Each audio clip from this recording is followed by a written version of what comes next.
Antes de assistir ao vídeo, que tal se inscrever no canal da TV Mundo Maior? Clique no botão inscrever-se aqui embaixo e receba o melhor conteúdo espírita.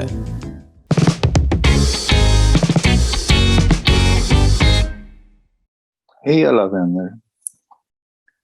Det är en stor ära för mig att få prata här inom den internationella spiritismska rörelsen. Spiritismen mundial. Vi ska idag prata om ett ämne som heter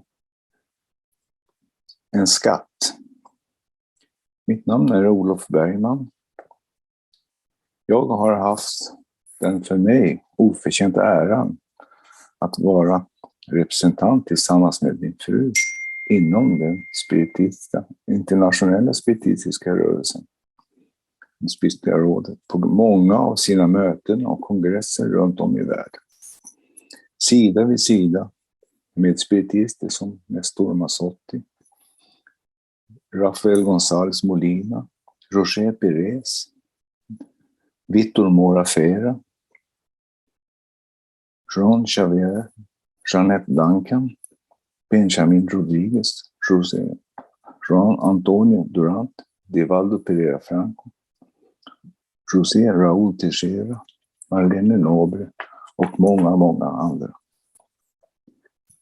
När min fru för nästan 52 år sedan kom till Sverige från Brasilien hade hon med sig i sitt bagage en skatt som hon sedan delade med mig och många tusen andra människor här i Norden, i Sverige och Norden. En skatt som en del av de nordiska medborgarna hade i slutet på 1800-talet och i början på 1900-talet.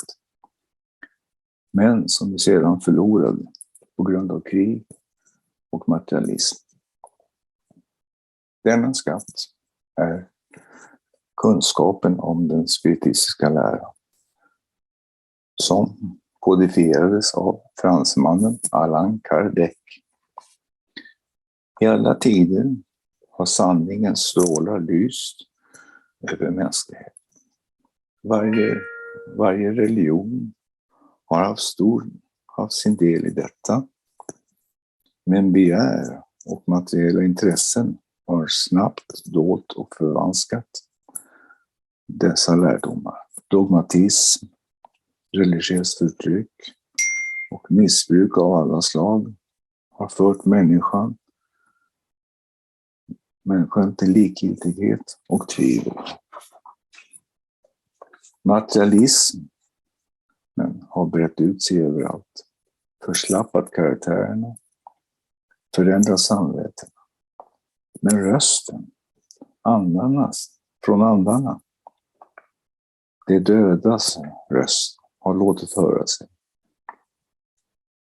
Sanningen har på nytt lämnat mörkret och skönare och mer lysande än någonsin. Rösten har talat. Dö för att återfödas. Återfödd för att förkovras och förädlas genom kamp och lidande. Döden är inte längre någon anledning till fasa. För bakom den finns uppståndelse. Så uppstod spiritism.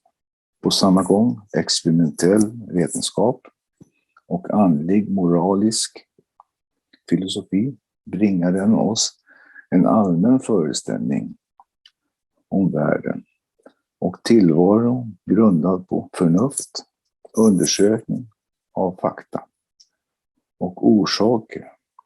En mer vidsträckt, klarsyntare och fullständigare uppfattning än det föregående. Spiritismen belyser det förflutna, ger klarhet om gamla spiritualistiska lärosatser och förenar till synes motsägande system. Den öppnar nya vägar för mänsklighet. Så länge man bara hade osäkra idéer om andevärlden kunde man missta sig. Men idag, när omsorgsfull iakttagelse och andlig undersökning har kastat ljus över andarnas natur, deras ursprung och bestämmelse, deras roll i universum, deras handlingssätt, har frågan blivit besvarad av fakta. Spiritismen uppenbarar den andliga lagen för oss, utstakar vår färdriktning och strävar att sammanföra människorna genom brödraskap, solidaritet, gemensamt ansvar och gemensamhet beträffande avsikter numera. Alltså en riktigt värdefull skatt. Det är nödvändigt att läsa Allan Kardec, studera Allan Kardec verk för att få en riktig grund i spiritismens lära. Hans böcker är lika aktuella idag som det var för över 100 år sedan. Jag tackar Gud för detta tillfälle att tala här idag. Tack så mycket Elsa Rossi för inbjudan och tack Allan Kardec, Leon Denis för den inspiration och de orden jag har fått låna av er. Tack alla lyssnare. Tack.